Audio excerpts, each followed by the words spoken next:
안녕하세요. 김승현 목사입니다. 오늘 사무엘상 11장을 이제 여러분과 함께 나누기를 원하는데요.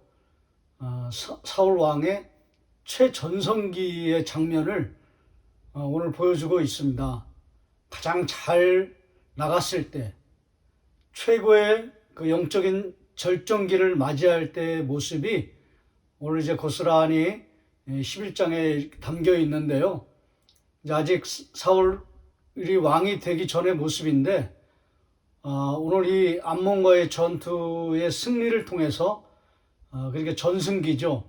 이 승리를 통해서 이제 드디어 왕으로 등극하는 그런 놀라운 그런 은혜의 장면이 나오기도 하는데요. 오늘 말씀 중에서 가장 이제 핵심적인 부분이 어디냐면 11장 5절 말씀입니다.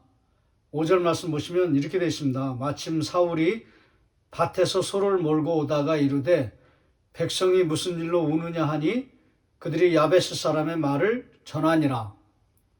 사울이 밭에서 소를 몰고 온다고 그렇게 되어 있거든요. 여러분이 지난 시간에 저와 같이 살펴본 것처럼 이미 이제 사무엘을 통해서 기름 부음을 받았습니다. 물론 이제 비공식적이긴 하지만 왕으로 이제 세움을 받는 거거든요. 어찌 보면 이제 그 취임식을 한 거예요. 대관식을 치른 것입니다. 그럼에도 불구하고 이제 다시 평범한 일상으로 돌아갔다는 것이죠. 여기 이제 나이로 치면은 중학교, 고등학교로 치면은 그 당시 이제 유대인들은 뭐 일찍 농경 문화였으니까 일찍 일을 시작했거든요. 한 15세에서 19세, 뭐 17세 그 정도 나이 되거든요. 그런데 이제 사울이 왕이 되었을 때의 나이가 40세에 이제 왕이 됩니다. 그러니까 이제 왕으로 취임하는 이야기가 이제 오늘도 나오는데요. 15절 말씀 보시면 모든 백성이 길갈로 가서 거기서 여호와 앞에서 사울을 왕으로 삼고 길갈에서 여호와 앞에 화목제를 드리고 사울과 이스라엘 모든 사람이 거기서 크게 기뻐하니라. 이제 암몬과의 그 전투에서 승리를 하고 나니까 이스라엘 백성들이 사울을 왕으로 세워야 되겠다 이렇게 생각하고 이제 왕으로 삼거든요. 이때 나이가 이제 40세입니다. 그러니까 적어도 한 20몇 년의 시간이 있는 것입니다. 소를 몰고 가다가 밭에서 소를 몰고 오다가 여기 하고 이제 15절에 왕이 되었다, 등극했다라고 하는 그 시간은 적어도 한 20몇 년이 흘렀다는 것이죠. 다시 말하면 기다림이 있었다는 것입니다. 수십 년의 기다림이 있었다는 것이죠. 그 기다림 속에서 여러분 잘 아시는 것처럼 사울 왕 하면은 기다림이 주제인 것 여러분 너무나 잘 아시지 않습니까? 잘 기다려가지고 축복을 받고 은혜를 받았다가 나중에는 이제 오늘이 이제 절정기고요. 그 다음에 이제 12장서부터 이제 망해가는 이야기거든요. 기다리지 못해서, 조급해서, 초조해서, 낙심이 찾아와서, 불안해서, 믿음이 없어서, 그리고 굉장히 마음이 분주하고 급해서, 그러니까 기다릴 줄 모르는 거죠. 그러니까 믿음이 없으면 기다리지 못하거든요. 그러니까 믿음이 없어서 결국은 이제 그 뒤 이야기는 여러분이 잘 아시는 것처럼 한 사람을 쫓다가 다윗이죠. 다윗을 쫓다가 정신적으로 피폐해지고 정신분열증이 찾아오고 그리고 망해가다가 결국은 길보아 산에서 죽게 되는 그런 비참한 이야기만 남아있거든요. 기다려서 축복을 받았는데 기다리지 못해서 망해가는 사람이 바로 사울입니다. 그러니까 사울 하면은 기다림이라고 하는 게 주제거든요. 오늘 말씀에도 밭에서 소를 몰고 오다가 그리고 이제 왕이 되었다라고 하는 데는 한 20몇 년의 기다림이 있었던 것이죠. 오늘 이 말씀의 핵심은 무엇이냐면 물론 6절에 보면 이제 암몬 사람의 전투에서 암몬 왕이 아주 이상한 충격적인 그런 얘기를 합니다. 화친을 맺자. 그러니까 이스라엘 장로들이 화친을 맺자. 그러면 너희 한쪽 눈을, 오른쪽 눈을 빼라. 그러면 화친하겠다. 전쟁을 더 이상 하지 못하도록 그렇게 만드는 그 당시의 고대의 풍습을 따라서 그렇게 화친 조건을 내건 이스라엘 백성들, 그 장로들이, 야베스 장로들이 우리가 이스라엘 백성들에게 다 전령을 보내서 그 다음에 어떻게 나오는지에 따라서 화친을 맺을 거다. 이렇게 얘기하고는 이제 전령을 보내니까 사울이 이제 그 소식을 듣고요. 그 다음에 이제 6절 보시면 사울이 이 말을 들을 때 하나님의 영에게 크게 감동되매 그의 노가 크게 일어나. 여기 거룩한 분노도 나오거든요. 거룩한 분노가 나오고 그 다음에 이제 소를 잡아가지고 각을 떠서 12지파에 다 보내고 이제 전쟁에 모이라고 했을 때 그 당시의 방식이죠. 그때 이스라엘 백성들이 30만 명이 모이고요. 군인들이. 그 다음에 유다 군인들만 3만 명이 모였습니다. 그래서 세 대로 나눠가지고 암몬 사람을 막 해가 뜰 때까지 쳐부숴가지고 완전히 이제 괴멸하는 그런 이야기가 나오거든요. 이 거룩한 분노라고 하는 주제도 나오지만 사울의 주제는 뭐니 해도 기다림이 주제입니다. 잘 기다려서 은혜 받고 잘 기다려서 축복받고 잘 기다려서 왕까지 되었다. 그러나 나중에는 기다리지 못해서 망했다라는 것이죠. 오늘 이 말씀은 기다림이 주제입니다. 때로는 우리가 신앙생활 하면서 기다릴 줄 알아야 됩니다. 잘 기다려야 놀라운 축복을 받게 되는 것입니다. 기다림이 믿음입니다. 믿음이 있는 사람이 기다릴 수 있는 것입니다. 제가 이 말씀을 보다가 성경에서 정말 잘 기다린 사람이 누군가, 기다리다가 은혜 받은 사람이 누군가, 축복받은 사람이 누군가 이렇게 생각을 해볼 때 누가복음 2장 36절에 나오는 여선지자, 나이 많이 드신 이제 할머니거든요. 84세라고 되어 있고 어떤 사람은 이제 106세라고도 그렇게 얘기하는데 그거는 좀 신빙성이 없고요. 84세입니다.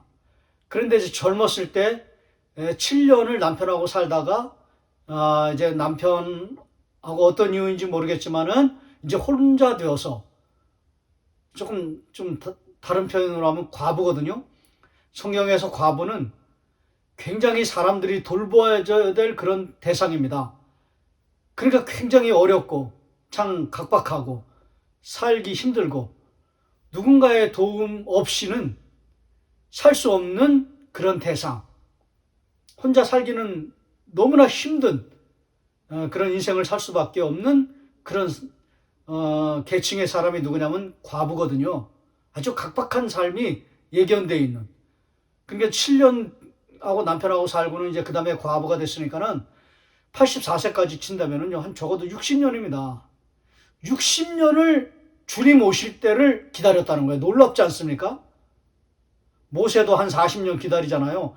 모세보다 더 기다린 사람이 누군가? 안나 여 선지자입니다. 주님 오실 때까지 기다리고 믿음을 붙잡고 기다리는 사람이, 잘 기다린 사람이 누군가? 안나였다는 것이죠. 적어도 한 60년을 저는 기다렸다고 그렇게 생각을 하거든요. 5, 60년은 거의 반세기잖아요. 반세기를 오직 주님만을 바라보면서 그렇게 잘 기다린 사람이 누구였는가? 안나였다는 것이죠. 사울이 이 안나의 영성이, 안나의 믿음만 가지고 있었어도요, 정말 영원한 나라를 세울 수 있는, 제가 지난번에 말씀드리지 않았지만은 사울의 아들이 요나단이잖아요. 요나단이 왕이 될 수 있었거든요. 근데 왜 왕이 되지 못했는가? 왜 요나단이 못 되고 다윗이 왕이 되었는가? 원래는 요나단이 되어야 되거든요. 그건 뭐냐면 사울이 잘못해서 그런 거예요. 사울의 믿음이 없는 그것 때문에 요나단이 왕이 되지 못한 것이죠. 만약에 기다릴 수 있었던 그런 믿음만 가졌다면 요나단이 분명히 왕이 됐을 것입니다. 그리고 영원한 나라를 하나님 앞에 올려드렸을 것이고 세워드렸을 것입니다. 저는 그렇게 생각하는 것입니다. 왜 요나단이 왕이 되지 못했을까?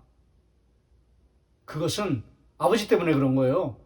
아버지가 기다릴 줄 몰라서, 믿음이 없어서 그렇게 왕이 되지 못한 것이죠. 불행한 것이죠. 아들이 불행해진 것이죠. 아버지 때문에 이제 그런 거예요. 그런데 이 사울에게 안나와 같은 그런 믿음이 있었다면, 그런 기다림이 있었다면 놀라운 축복을 받았을 것입니다. 그런데 그런 축복을 받지 못한 데는 이런 기다림의 믿음이 없었던 것입니다. 어떤 사람은 이제 기다림의 미학이라고 그랬는데, 그런 좀 인문학적인 그런 해석이고요. 저는 그렇게 좋아하지는 않습니다. 기다림의 미학이 아니라 기다림의 믿음입니다. 믿음이 있어야 기다릴 수 있는 거거든요. 믿음이 없으면 기다릴 수 없는 거예요. 믿음이 있어야만 기다릴 수 있거든요. 그런데 안나의 경우를 보면 그 믿음이 어디서 나왔는가, 그 힌트를 찾을 수가 있습니다. 그걸 찾으면 사울도 그 기다릴 수 있는 믿음이 있어야 되는데 그 믿음이 무엇인가를 알 수가 있는 것이죠. 안나의 경우는 성전에서 기도하였다 이렇게 돼 있거든요. 성전에서 기도하면서 60년을 기다렸던 것이죠. 결국은 기다리는 것은 믿음이 있어야 되는데 그 믿음은 어디서 나오는가? 기도에서 나오는 거예요. 기도의 사람이 되어야 믿음을 가질 수 있고 기다릴 수 있다는 것이죠. 기다림의 미학이 아니라 기다림의 믿음을 가질 수 있는 그 힘은 어디서 나오는가? 기도에서 나오는 것입니다. 기도가 있어야 믿음이 생기고 기다릴 수 있는 것이죠. 기도하다 보면 조급함이 사라집니다. 기도하다 보면 마음이 급한 것이 눈 녹듯이 사그라듭니다. 기도하다 보면 초조함도 사라집니다. 기도하다 보면 마음이 막 심란하고 힘이 들고 어떻게 살지 모르고, 그리고 굉장히 힘들고, 여러분 기다린다는 게 쉬운 일이 아니거든요. 굉장히 어려운 일이거든요. 힘든 일이거든요. 그럼에도 불구하고 기도하다 보면 그 힘든 상황을 이겨낼 수 있고 기다릴 수 있다는 것이죠. 안나는 기도하다가 기다리는 믿음을 가지고 하나님 앞에 축복을 받았거든요. 그러면서 이제 이런 생각이 나더라고요. 디모데후서 4장 7절 말씀이 떠올랐는데요. 아마 안나는 이제 천국에 갔을 때 아마 이렇게 고백할 수도 있을 것입니다. 나는 선한 싸움을 다 싸우고 달려갈 길을 다 마치고 그 다음에 믿음을 지켰다. 선한 싸움을 싸우고 달려갈 길을 마치고 믿음을 지켰다. 이런 고백이 디모데후서 4장 7절에 나오죠. 선한 싸움을 싸웠다고 그래요. 아마 안나는 선한 싸움을 싸웠을 것입니다. 영적 전투죠. 여러분 60년 동안 남편 없이 힘든 경제적인 상황 속에서 믿음을 가지고 기다린다는 것이, 믿음을 가지고 산다는 것이, 기다리며 산다는 것이 얼마나 힘들었겠습니까? 그 60년의 시간 속에, 그 과정 속에, 그 어간 속에 얼마나 많은 진짜 피 터지는 그런 영적 싸움을 싸웠겠습니까? 믿음의 선한 싸움을 싸웠다고 돼 있는데 치열한 영적 싸움을 싸웠겠죠. 그리고 잘 이겼겠죠. 그리고는 믿음을 지켰다고 그렇게 말하잖아요. 여러분 그런 걸 보면서 이제 주 앞에 갔을 때 그는 아마 그런 고백을 했을 거예요. 그러면 주님께서 착하고 충성된 종아, 이후로는 너를 향하여 의의 면류관이 예배되었다. 그러면서 주께서 안나에게 의의 면류관을 씌워 주었을 것입니다. 사랑하시는 여러분, 사울은 기다려서 축복을 받습니다. 11장에. 왕까지 되었으니까요. 그 다음에 나중에는 기다리지 못해서 이제 망한 것이죠. 오늘 11장의 말씀에 저는 중심 주제는, 교훈은 기다림이라고 생각하는 것입니다. 기다리는 믿음을 가지십시오. 그 믿음은 기도에서 나옵니다. 안나처럼 기도하면서 믿음을 가지고 승리하는 삶을 살아가는 우리 모두가 되시기를 주의 이름으로 축원합니다.